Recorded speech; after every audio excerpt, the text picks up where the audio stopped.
Good evening, I'm Adrienne Arsenault. And I'm Andrew Chang. Tonight, the rush of recent cases widens Canada's existing COVID cracks and opens new ones. I'm still in school next to like 200 other people. There's nothing safe about it. The impact on schools, for students and teachers. The challenges could get very enormous. The sudden spike in Nunavut's case count. It's tough to sleep at night. The confusing state of affairs for small businesses. And the unseen toll for families everywhere. So many other people are going through this, and they're not talking about it. Divorce in a time of COVID. This is The National. It is hard to say exactly when Canada lost control of COVID-19 or if it was ever really under control. But one thing is clear. As public health falls farther behind, the virus is racing into places once thought protected. In central and western Canada, community spread is rampant. But Nova Scotia, part of the Atlantic bubble, typically links its cases to travel. Now, infections are coming from within the province. And Nunavut went from being untouched by COVID to having a handful of cases last week to now having 60. Now, 34 of those cases have emerged since yesterday. It is a situation that could spiral, and Jackie McKay shows us the virus itself is just part of the challenge.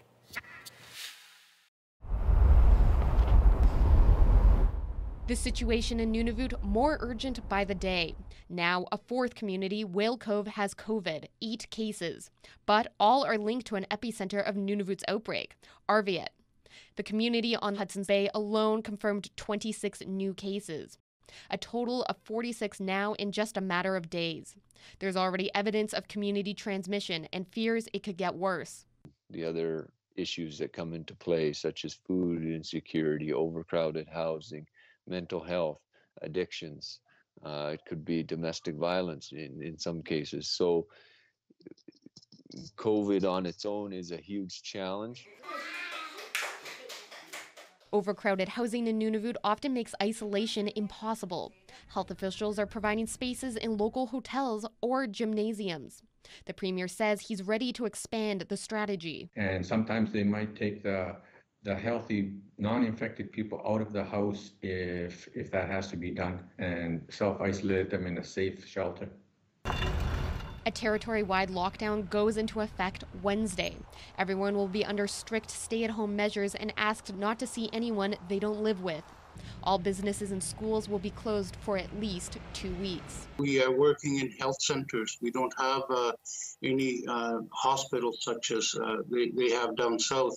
So it's very important that we continue to minimize this the 46 and up yet is a very large number. But if we could keep it at that level and keep it from spreading any further. The hope now is that people obey the lockdown and prevent a public health disaster. Jackie McKay, CBC News, Iqaluit. Manitoba has hired a private security company to help enforce public health orders. It's a company that has people who are used to dealing with situations where, let's just say, it's not always pleasant, put it that way. So starting this weekend, 90 employees will be handing out tickets to rule breakers. Most businesses and services have been closed in the province since Thursday. Manitoba reported 270 new cases today and 7 more deaths. Our numbers in this province are not good, and the trend is in the wrong direction. And Saskatchewan announced several new measures today, including making masks mandatory in public indoor spaces across the province. Private indoor gatherings are limited to 5 people. Visits to all care homes are suspended. The province announced 240 cases today, its second highest daily tally of the pandemic. Alberta's COVID spread is putting serious strain on its schools. With so many staff and students having to self-isolate, some schools are taking drastic measures. Carolyn Dunn explains. At Nelson Mandela High School in Calgary, the grade 12 students rule. All of the others, about 1,300 grade 10 and 11 students, have been sent home to learn online.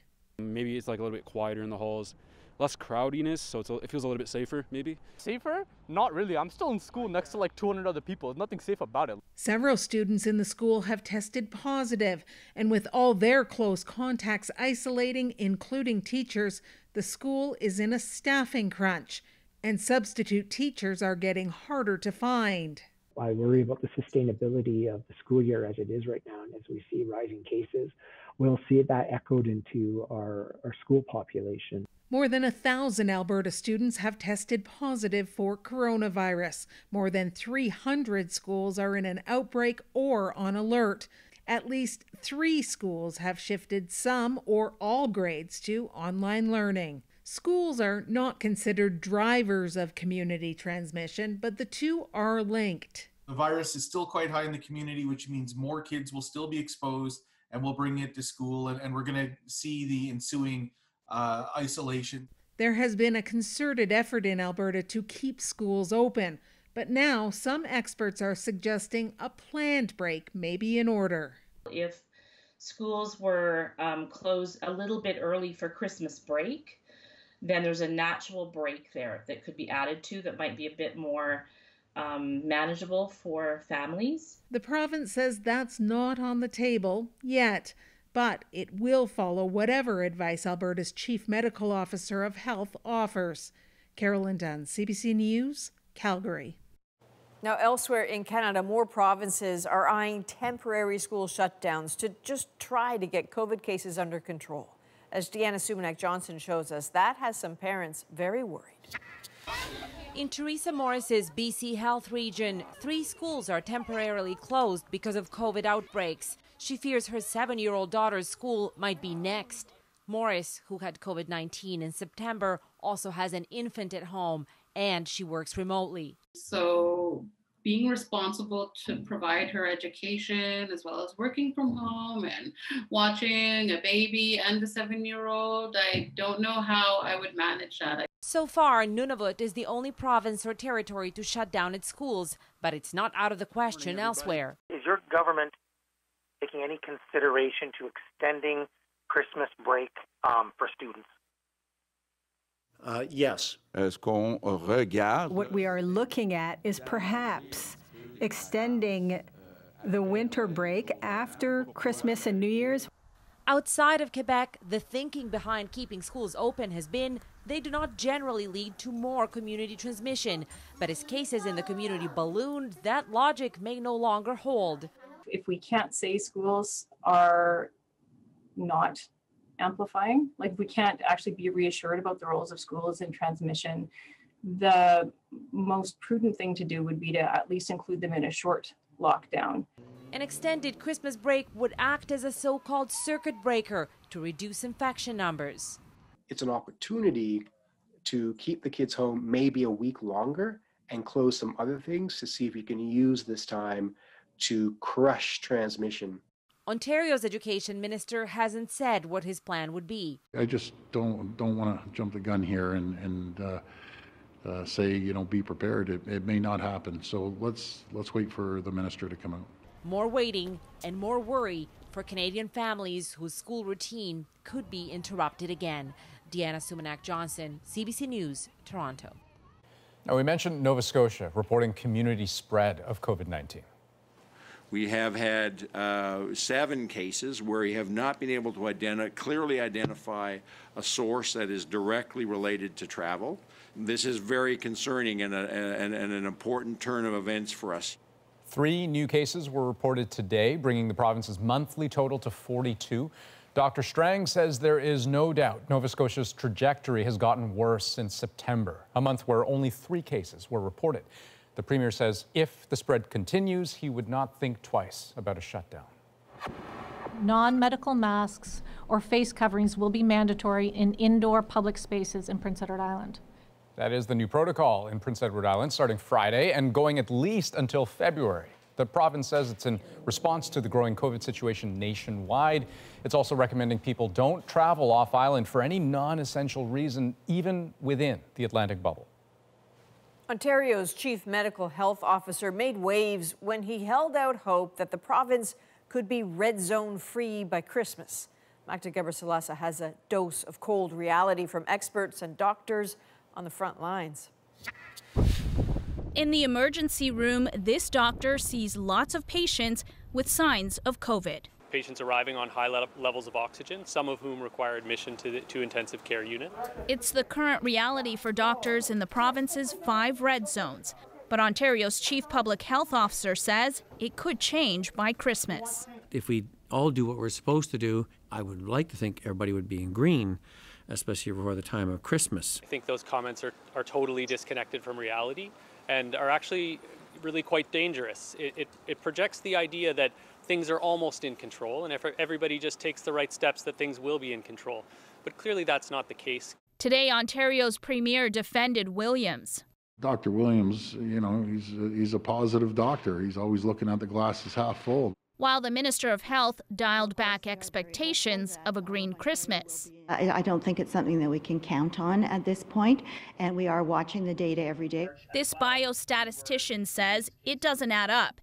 He says Peel Region's effective reproduction rate, for example, would need to drop to 0.73, meaning that over a short period of time, 100 people with the virus would infect 73 others. We would need to have our values down for the next 5 to 6 weeks at levels of the growth that we literally have never seen in this entire pandemic. There will be no Christmas miracle. This epidemiologist says whatever Dr. Williams intended, his message set up unnecessary expectations. That's the problem here. It's an expectation of magical solutions manifesting from the ether.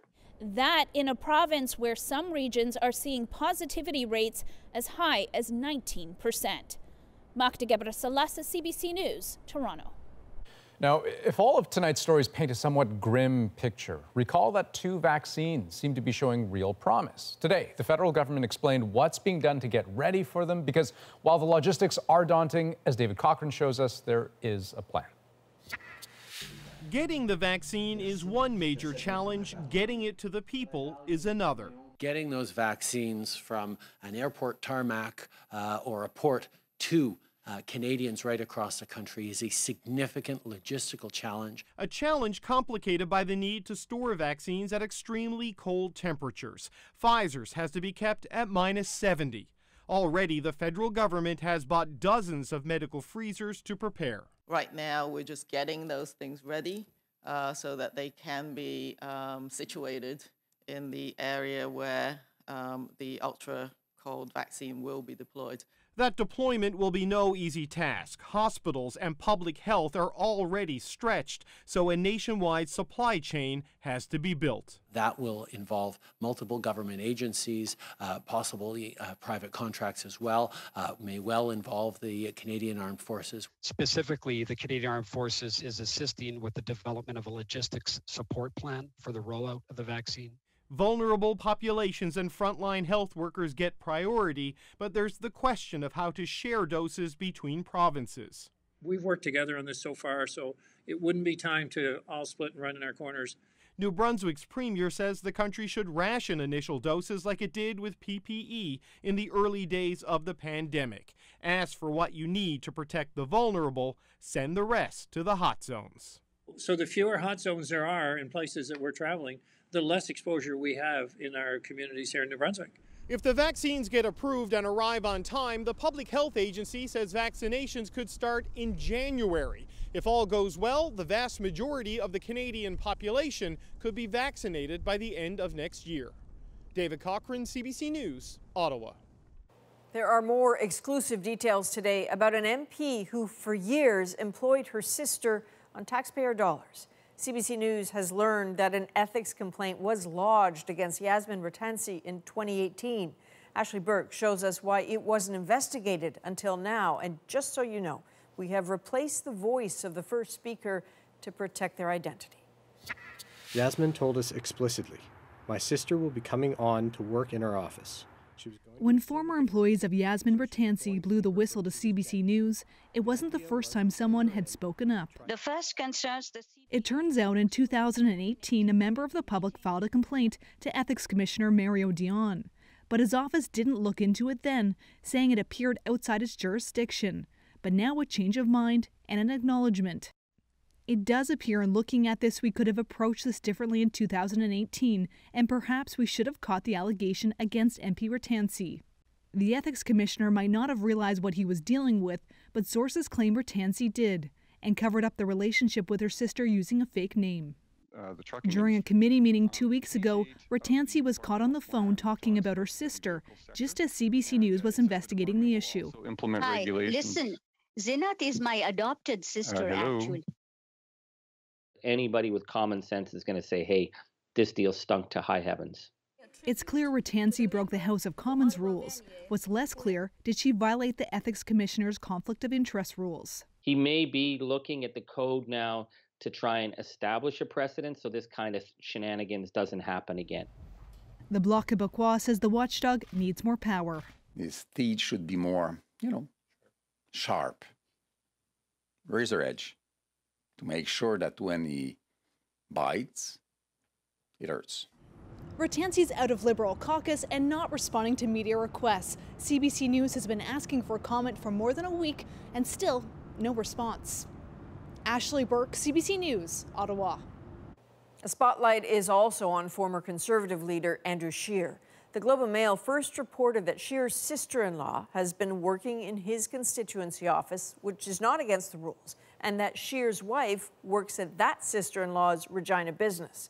Scheer's office said this was all cleared by the ethics commissioner. He has met the rules and has been transparent in accordance with the rules, but I'll be talking about my expectations, which exceed that. The new Conservative leader says he is holding his party to a high standard, so it will be set to govern. He believes voters are fed up with the ethics investigations into the Liberal government. Today, Scheer said in a statement he has terminated his sister-in-law's employment. Well, the Trump administration is moving ahead with its plan to pull more troops out of Afghanistan and Iraq. By May, it is President Trump's hope that they will all come home safely and in their entirety. Thousands of troops will be withdrawn by the time President-elect Joe Biden is inaugurated mid-January. The decision has drawn criticism from both Republicans and Democrats who say it will undermine security in the region. Well, tens of thousands of people are fleeing the escalating conflict in Ethiopia. Some fear a civil war. Canada is calling for an investigation into reported massacres. And as Margaret Evans tells us, the UN is warning of a full-scale humanitarian crisis. In Addis Ababa, the Ethiopian capital, people danced in the streets today to show support for their national army fighting in Tigray, far to the north. The Prime Minister, Abiy Ahmed, says Ethiopian troops are closing in on Mekelle, the capital, that the TPLF, the Tigray People's Liberation Front that has long run the state, is on the back foot. No dancing here. Tigray's border with Sudan, now witness to a humanitarian crisis in the making, according to the UN. 4,000 people crossing every day. Both sides accuse the other of carrying out atrocities and targeting civilians. But with a communications blackout, it's difficult to verify much beyond the fear those fleeing carry with them. We left everything and fled, says this woman named Azib. We came with the clothes on our backs. Another woman, Ganit, says there was heavy fighting and that many people died. The roots of the conflict lie in deep ethnic divisions, and many believe it has the potential to unravel the country.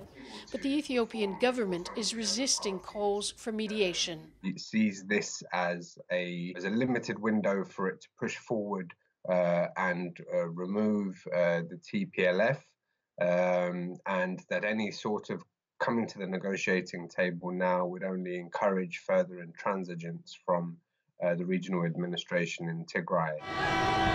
Just a few months ago, Ethiopia was seen as the island of stability in an extremely difficult neighborhood, with huge economic potential to boot. With civil war looming, though, the self-styled Lion of Africa could be in danger of losing its roar.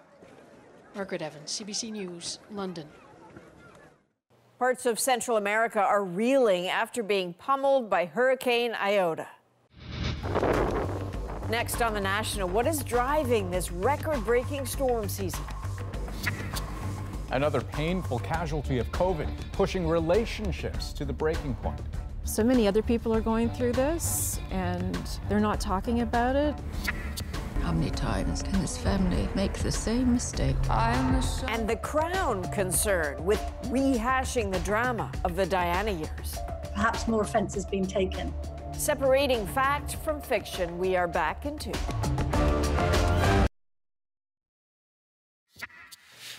Hurricane Iota was downgraded to a tropical storm tonight, but not before battering Central America. Iota made landfall on the east coast with 250-kilometer-an-hour winds, hitting Nicaragua and Honduras today, and it's still heading west to El Salvador and Guatemala. Katie Simpson shows us some of the damage Iota has already done. Howling in at dreaded Category 5 strength, Hurricane Iota whipped up winds and waves so powerful. People on the small Colombian island of San Andreas had to run for it. Iota washed away roads and destroyed buildings there on Monday.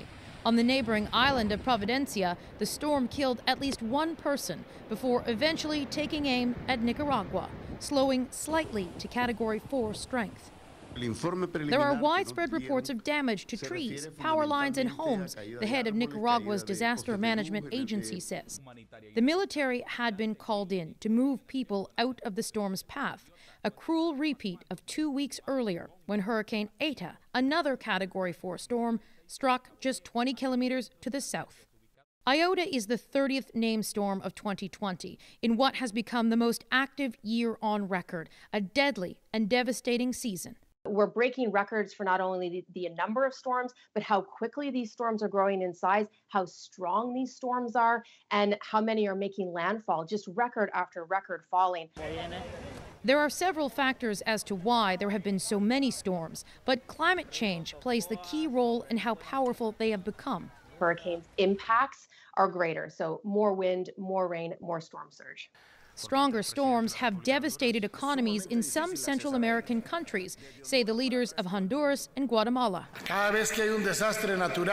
Every time there is a natural disaster as a result of climate change, we acquire debt, the Guatemalan president says. This has brought on a vicious cycle, he added, asking rich, industrialized countries to help. The military is doing the heavy lifting for now in Colombia, getting aid to those who need it as the long cleanup process begins. Katie Simpson, CBC News, Washington. Now to another dramatic show of natural force, this time in Italy. This volcanic eruption near the coast of Sicily, the series of explosions lasted for about 4 minutes.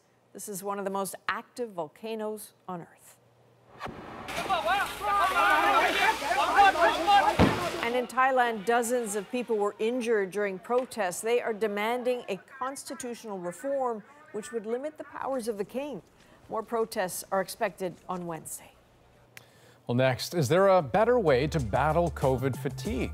We've heard the warnings, the pleas, and the exasperation from officials, but what will it take to get people to actually change their behaviors? All I want is to be loved. It's all any of us want from you. And later, the Crown takes on the Diana years. But what happens when fact meets fiction?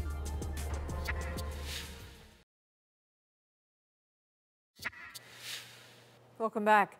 With more and more Canadians being told to stay home, some small businesses find themselves in a strange position, hoping to be shut down. Peter Armstrong explains. It's a notoriously awful time to try to run a bar. After a fairly busy summer on Kristen McNeil's patio, things are quiet now. There were just 5 customers all day yesterday. It's tough to sleep at night. You can think about it every second of the day. Round the Horn closed down entirely in March. It reopened when the government allowed and put in safety precautions. Now, with caseloads climbing again and without any rent subsidy in place, McNeil feels sort of stuck in limbo. If we get shut down now, hard shutdown, lockdown, then I don't have to keep buying product that I have to throw away. My staff can get on full E.I. and take care of themselves. Some businesses have found a way to thrive through the pandemic. Others are struggling to find a business model to survive. Governments are asking, even pleading with consumers to stay home, but non-essential businesses are still allowed to open. If the numbers continue to spike, as I said before, I won't hesitate in a heartbeat to lock things down. But as the caseload soars, Ontario's premier has let that limbo linger, forcing businesses to make impossible decisions. He's telling people to not come in if it's not essential. This tattoo parlor owner says businesses just want to stay safe. He wishes the government would do what seems obvious to everyone else. If you really care about small businesses, Doug, shut us down. Give us subsidies. Keep us so that we can come back stronger after this is over and done with. It's businesses like this that make up the fabric of towns and neighborhoods across the country. Their survival is key, not just to the economy, but to the communities they serve. Peter Armstrong, CBC News, Toronto. So look, there is frustration here rooted in the financial strain that so many people are feeling, but also in the psychological strain, right, of having to ride this roller coaster up and down over and over again. So what's helpful and what's not? Well, joining me now, clinical psychologist Dr. Vivian Lee in Toronto and Dr. Raymond Abdulrahman in Winnipeg. Hello to the both of you. Dr. Abdulrahman, maybe I'll start with you. The mixed messaging that we heard about in Peter's piece, you know, of keeping businesses open but being told to stay home. What is the effect of that on how tolerant we are of the natural ups and downs of a pandemic? Well, uncertainty is probably one of the worst things for our mental health. It leaves us unable to plan. It leaves us unable to manage our feelings. And COVID on its own has already provided enough of that. And when the messaging on how we need to be responding to that is also uncertain, you can imagine that the level or the impact on mental health is significantly greater. And it makes people's ability to follow the instructions worse. But Dr. Lee, I mean, if the goal is to have people act with greater urgency, I mean, isn't that made abundantly clear every day? I mean, the numbers sort of make that case, right? Is that registering in your mind? Well, we certainly see the increasing numbers in the headlines every day, but I think unfortunately that might be part of the problem. It's kind of like if there's a fire alarm being set off in your office every single day, you know, there's that urgency at first, and then after a while you start to tune it out, even if maybe one day you start to smell a bit of smoke. So I think we've become very attuned and numbed out to the rising numbers, and there's a lot of cognitive overload. We have a lot more just to keep in mind day to day. If I'm going to the grocery store or taking the bus, there's a lot more I have to keep track of and be aware of day to day. Right. So I think we're being inundated and overloaded. So Dr. Abdulrahman, what would be a better way then, if not hitting people over the head repeatedly with the numbers? Well, I think relatability is critically important. I think the tone has become agitated and the message less clear. And both of those are just playing into the nature of COVID in and of itself. If we have inconsistent messaging or inconsistent reinforcement, people are less likely to do what we need. I do believe strongly that we need a greater sense of relatability in leadership. Leadership has to recognize what the everyday person is going through in order for that everyday person to be able to agree and hear that message. If the message is agitated, people are less likely to follow through. And if you think about, if you have a physician or a psychologist who you don't relate well with, is demeaning or a bit agitated, you're less likely to follow their advice. And so, Dr. Lee, then, let's talk about leadership. I mean, we heard Ford's tone, which you know, I would say today was measured, you know, sometimes appealing to a sense of hopefulness, but clearly also, I guess, dangling this threat of lockdowns. Is that effective in your mind? I think if used too much, it loses its effectiveness. It's helpful occasionally to see, you know, the human side of our leaders, and, you know, to see that they're also struggling at times with this, and to know what are the consequences going to be if things don't improve. But to use this kind of heavy-handed approach and, you know, wagging your finger, it's not always helpful. People tend to tune out, especially when we're hearing that very often. I think if you think of inspiring leaders, people who have led through, you know, very difficult times in the past, what do? They stay calm. They project confidence. They're empowering in their speech. They inspire people to want to follow them, and they're showing that empathy and compassion while also being very clear in why they're choosing to do different things. Dr. Abdulrahman, we see in your province of Manitoba a much stricter lockdown. Does that backfire? I mean, does it make people feel like they have no options, like they're backed into a corner, or is it precisely what people want? They want clarity. They want rules. Well, it's interesting. I don't think the lockdown has been as clear. The messaging has been inconsistent. And I think it speaks to the frustration and the human nature of our leaders as well, too. What our leaders need to understand is the human side they need to show is the relatability versus, as Dr. Lee said, you know, the finger wagging. it's not been a very clear message when it comes to what the restrictions are. Right. I think that's leading to a lot of the problems. Dr. Lee, maybe one last question to you. I mean, and I think back to the beginning of the pandemic, it felt to me like there was a much broader social consensus on how seriously to treat the pandemic. What would it take to reignite that feeling, do you think?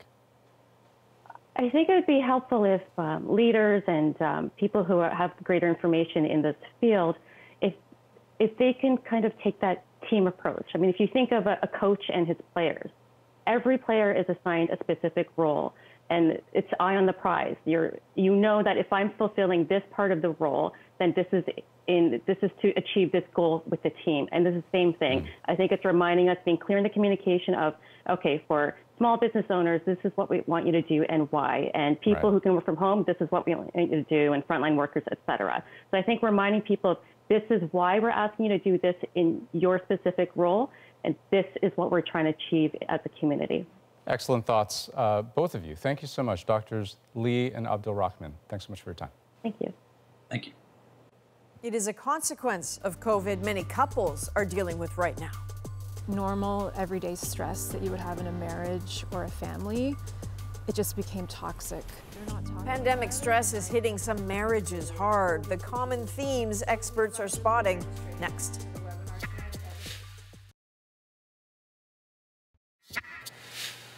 Welcome back. The pandemic has delivered a cascade of challenges to Canadian families. You know what they are: economic uncertainty, school closures, and health worries, and on and on. Not surprising, then, that all the stress has pushed some households beyond the breaking point, with reports of a spike in separations. Ioana Remiliotis now on COVID's impact on marriage. It's a new season, but the shock is still settling. Tara Mandarano says, in the middle of a global pandemic, her own world shattered. I know there's been so much loss in the world, so many people sick and dying and losing jobs, and from my little corner of the universe, I just feel like it's kind of another disaster in my personal life that I kind of chalk up to another casualty of COVID.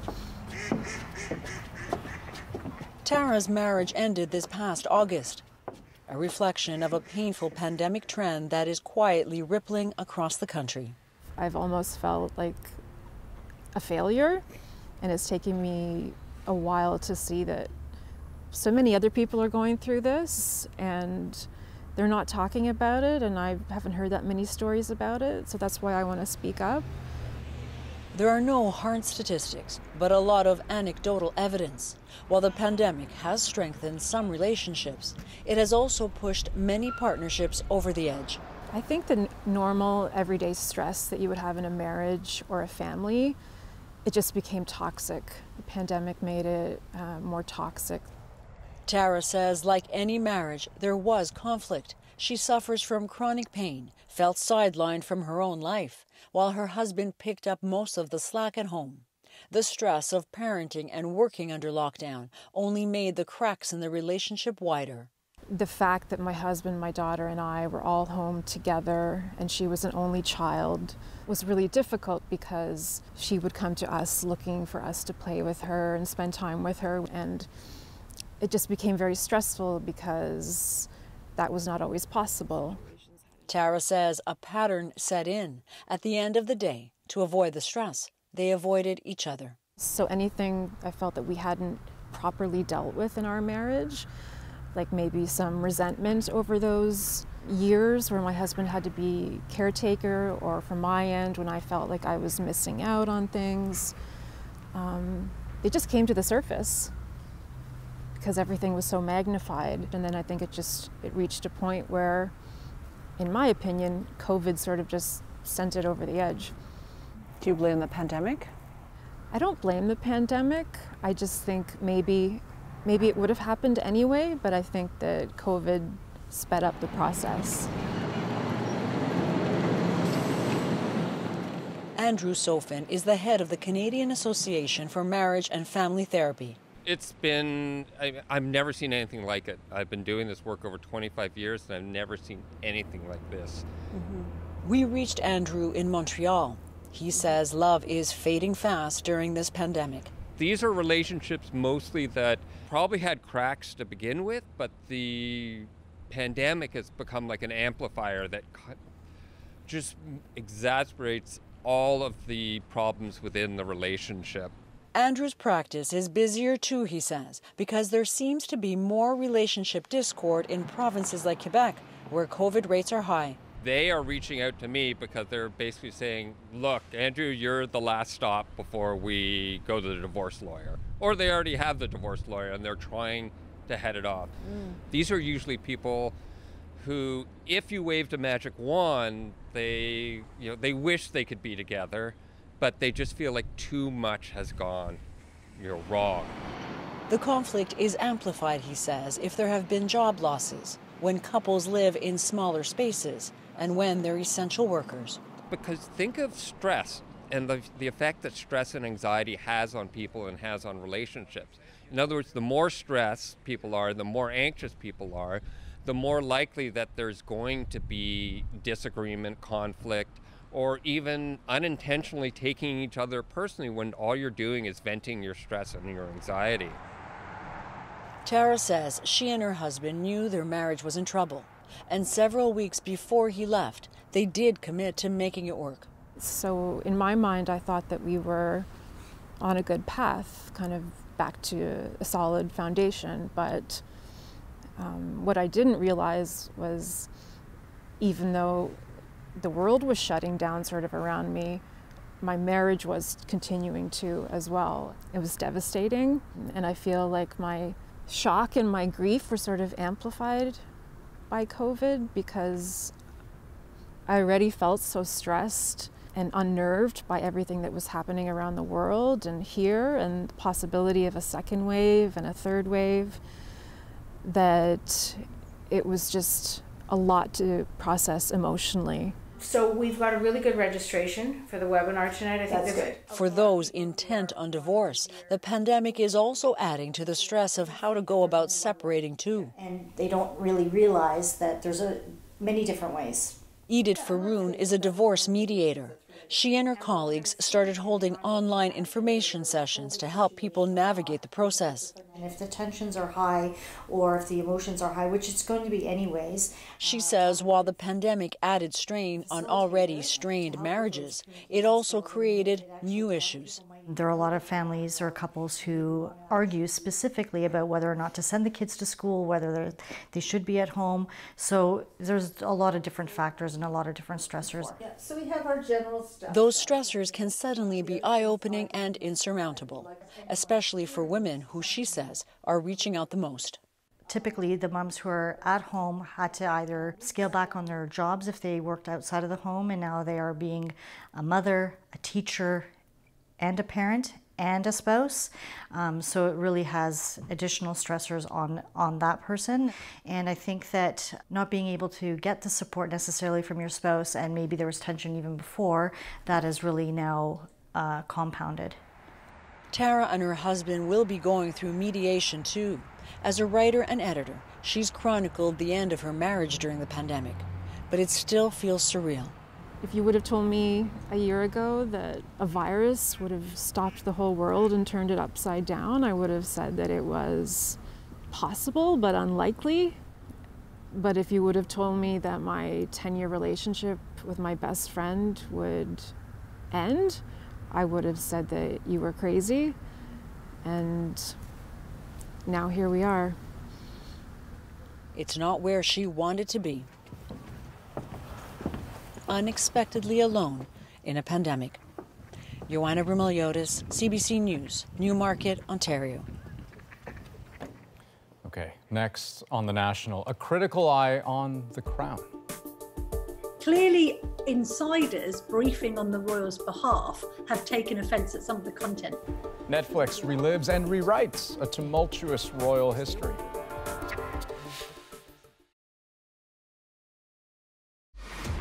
For the latest coronavirus pandemic updates, breaking news, and top stories, download the CBC News app now.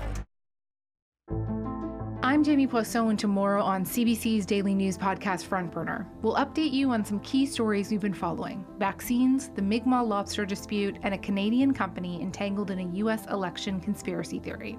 Subscribe wherever you get your podcasts. Ask Mrs. Parker Bowles to get in touch with you. Rex, why would you do that? Because she's great fun. A scene between Charles and Diana as imagined by writers. And tonight, once again, The Crown is the most watched show on Netflix Canada.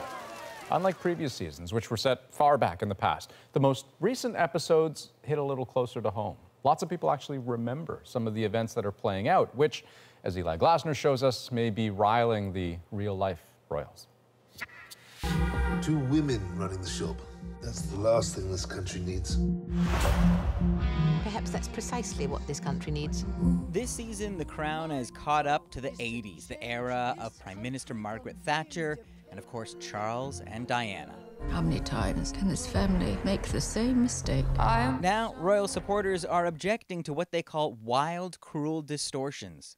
Clearly, insiders briefing on the royals' behalf have taken offence at some of the content, particularly that relating to the Prince of Wales.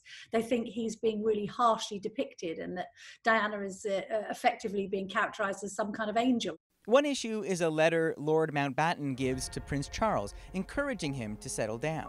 One day, dear boy, you shall be king.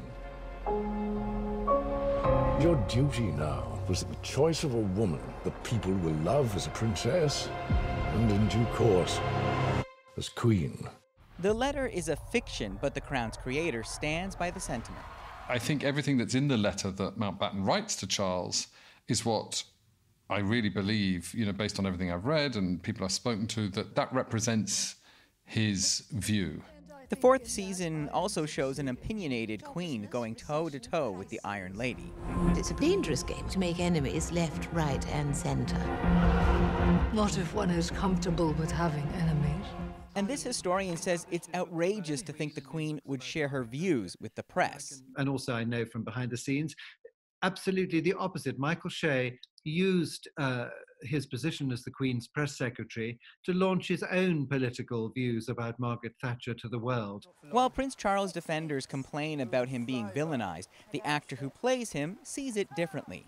There's a weird kind of disconnect between the character that myself and Peter Morgan have created and real Prince Charles. It's like I now feel so far from that. As is often the case, the real royal family have no official comment. And while they may or may not be watching, much of the rest of the country is. Eli Glasner, CBC News, Toronto.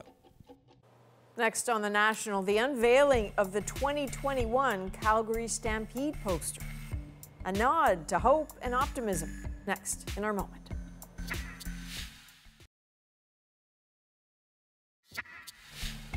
Lexi Hilderin is a Calgary artist who submitted a painting to Calgary Stampede's 2021 Youth Poster Competition, and today she won.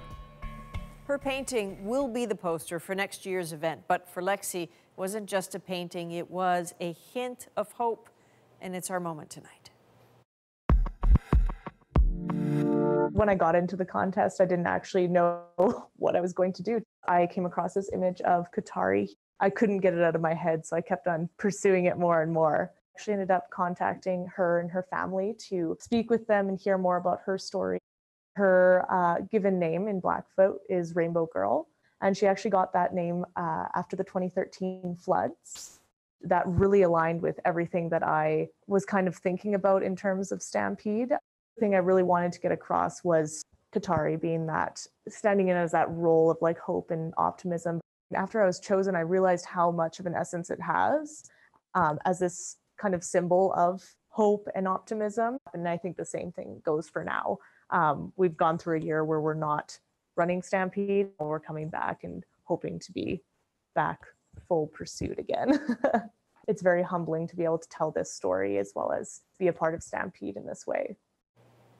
So those are two very talented young women there, and Qatari has been dancing since she was 2, and now at 16 is dancing with the Stampede. And boy, like visually, it's just I mean, it's beautiful. It's such a departure, actually, from how the Calgary Stampede posters normally look. But yeah, no, you said it. It's beautiful. It's stunning. It's vivid. And, I mean, really speaks to the moment that we're in. That's The National for this November 17th. Hope you have a great night. Good night.